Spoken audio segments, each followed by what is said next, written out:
venceste a morte.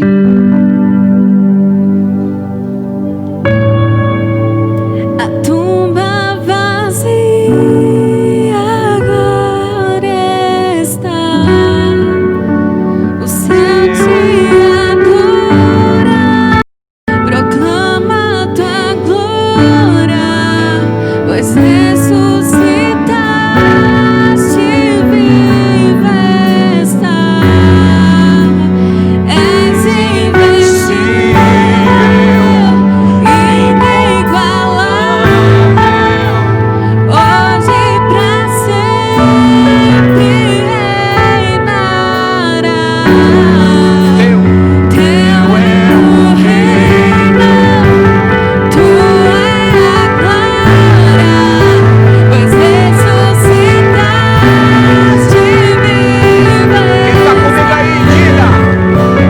Teu é o reino, tua é a glória, acima de todo nome está.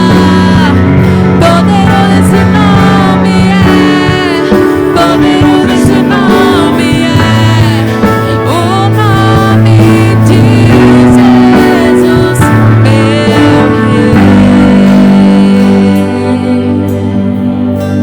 Me libera retorno, Paulo. Vamos lá, irmão, vamos começar um pouco. Nós vamos ministrar essa palavra. Depois você, no seu lugar, sentado, vai receber a sua ceia. Nós vamos calçar os obreiros. Para quem é da área de saúde vai entender, os obreiros serão calçados nas suas mãos. Toda medida, porque você acabou de ofertar. Amém? Como você acabou de ofertar, você pegou em dinheiro, pegou em papel, pegou na máquina de cartão. Então vai ter duas irmãs obreiras que vai fazer a asepsia da sua mão antes de você pegar na ceia. Tá? Fica tranquilo. Tá tudo organizado dentro do preceito do Senhor. Tá mais seguro do que mercado aqui. Quem concorda? Lucas capítulo 24, serei bem diretivo com você. Versículo 13. Vamos ler um versículo e depois a gente vai conversar. A Bíblia diz que os discípulos do caminho de Emaús, naquele mesmo dia, dois deles estavam de caminho para uma aldeia chamada Emaús, distante de Jerusalém, cerca de 60 estádios, 11 quilômetros mais ou menos. E eu conversando a respeito de algumas coisas acontecidas, e aconteceu que quando conversavam, discutiam sobre o próprio Jesus, e ele se aproximou deles. E os seus olhos, porém, estavam impedidos de reconhecer. E perguntaram: o que é isto? Por que procura isso tratando dessa medida que caminhais? Versículo 18. Um, porém, chamado Cleópatas, dizendo: és o único, porventura, você não está sabendo o que está acontecendo? E perguntou o que aconteceu. O próprio Jesus perguntou, eles não reconheceram. E eles disseram assim: o Jesus, o Nazareno, era um profeta poderoso em obras. Nós reconhecíamos ele. Que coisa linda, irmão. E versículo 20. Com um dos principais sacerdotes e as nossas autoridades entregaram para ser condenado à morte e o crucificaram. Coisa linda.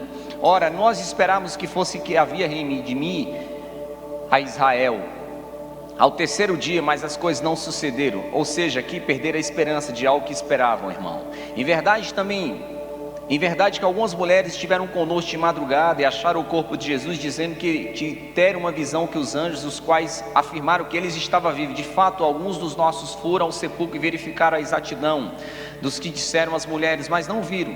Então lhe disseram Jesus: os nécios, tardos de coração para crer que são profetas.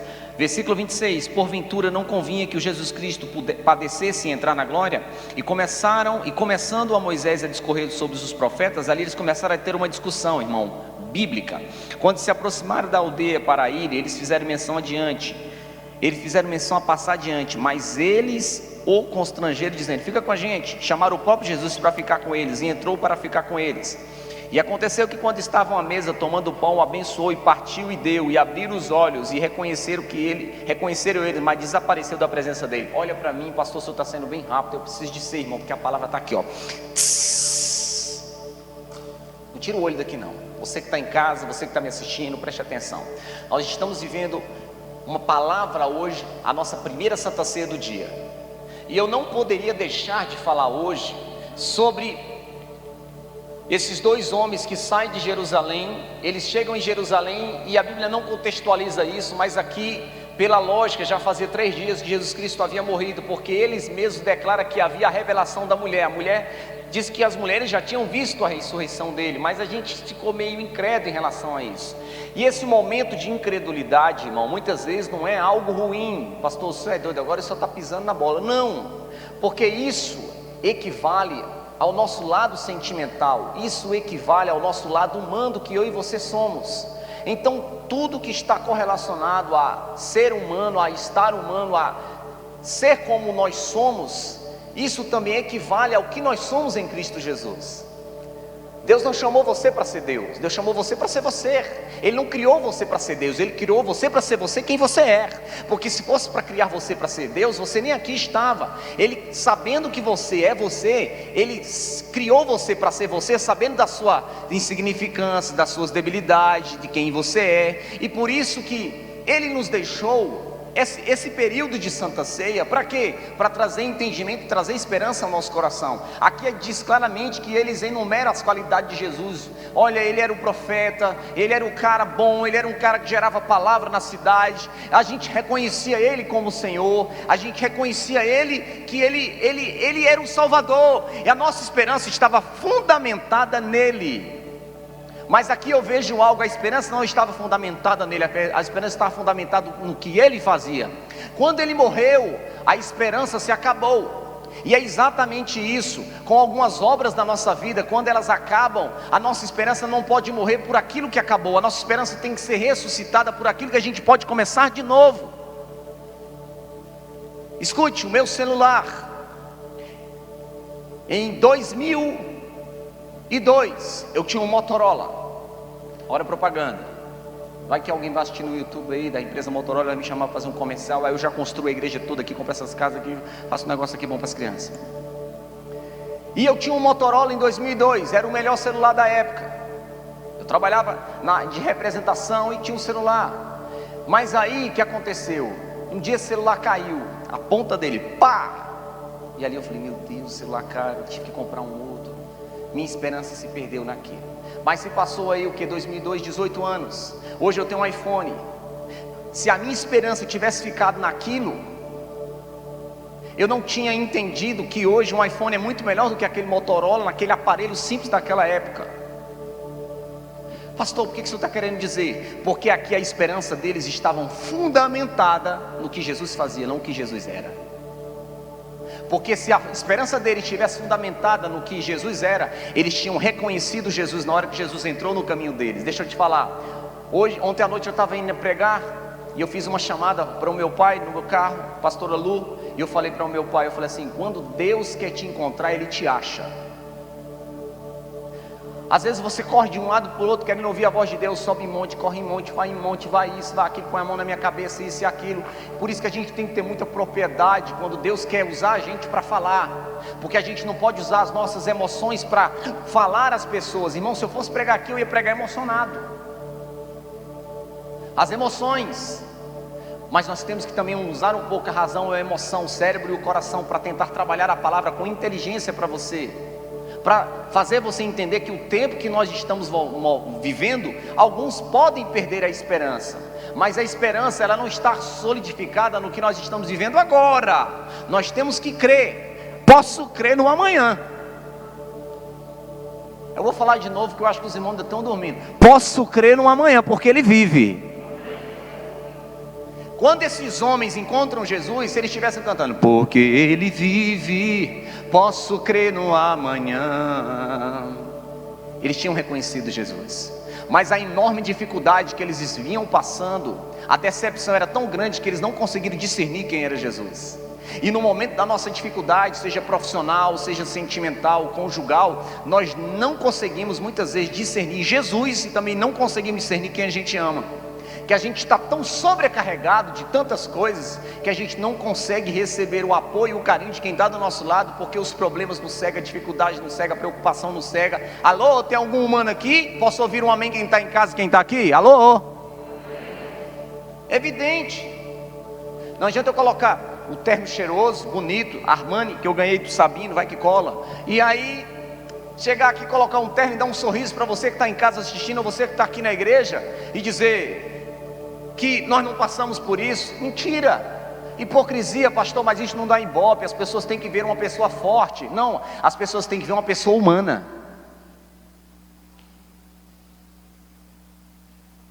As pessoas não têm que ver uma pessoa perfeita, as pessoas têm que ver uma pessoa íntegra. E quando eu olho estes homens aqui, eu começo a ver que no meio do caminho, Jesus trocando papo com eles, batendo, eles não conseguiam discernir Jesus. Talvez eles estavam no sermão, os congregavam na igreja, dava o dízimo, ofertava, era obreiro, mas não conseguiram discernir. Jesus morreu, acabou tudo.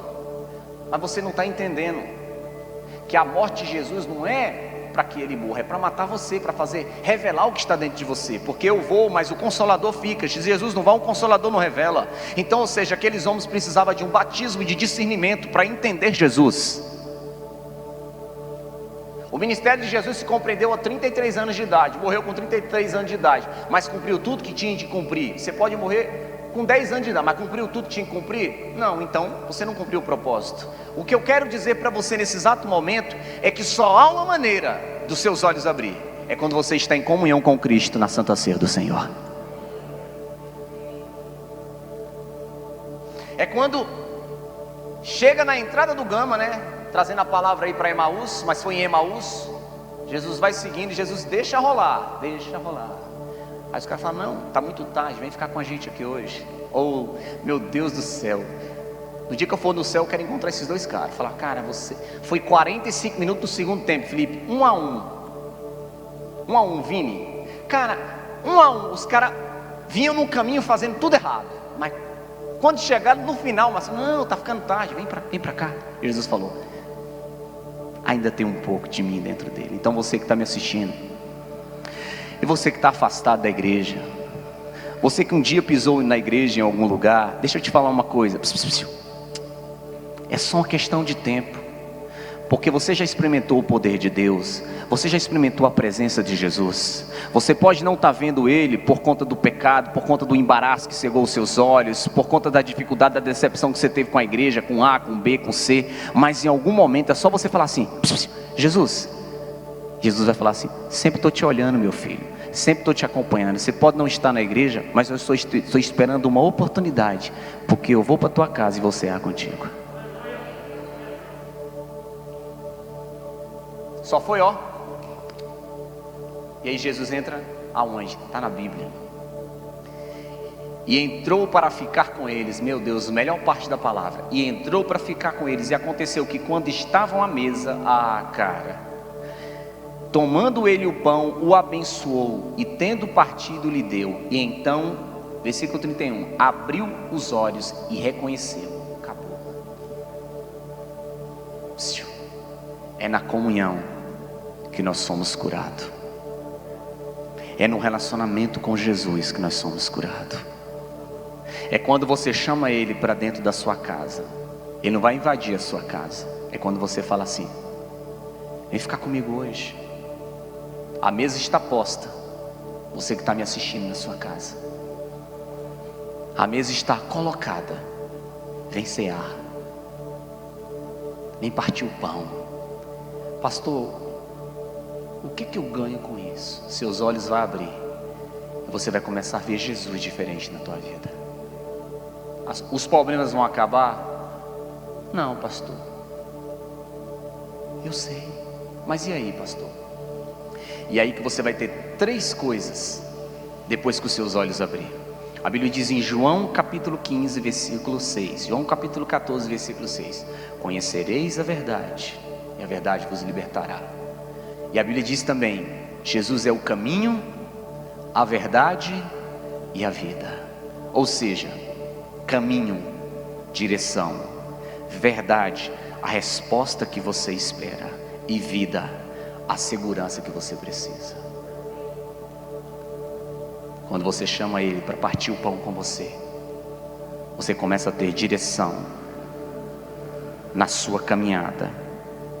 Você começa a entender o modo, a forma de caminhar. Direção significa decisão na sua vida.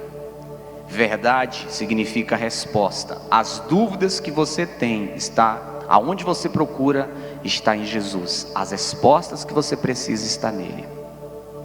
Jesus é o único que pode responder todos os nossos questionamentos, querido. Até o que você pensa em perguntar, ele já sabe te responder. E por último, ele é a vida. Por quê? Como eu falei, porque traz segurança. O maior temor do ser humano é a morte. O ser humano teme a morte. Por isso que Jesus disse: eu lhe dou segurança. Por quê? Pastor, eu temo a morte porque eu não sei para onde eu vou. Quando você anda com Jesus, você sabe que Ele tem um lugar para você e para sua família. Deus não te ama pelo que você tem, Deus te ama pelo que você é. Deus não te ama porque você está fazendo alguma coisa para Ele. Ele te ama antes de você fazer para Ele. E quando você ama Jesus, você faz para Ele, não é porque alguém te manda fazer, é porque você tem prazer de servir a Ele. Você tem prazer de estar na igreja, pegar uma cadeira, ofertar, dizimar. Não é porque o pastor chora para você dizimar, não é porque a igreja... Não é por isso. É porque você fala: cara, eu entendi que o meu caminhar com Jesus me realinha, me reposiciona, me dá direção, me dá segurança e me traz vida.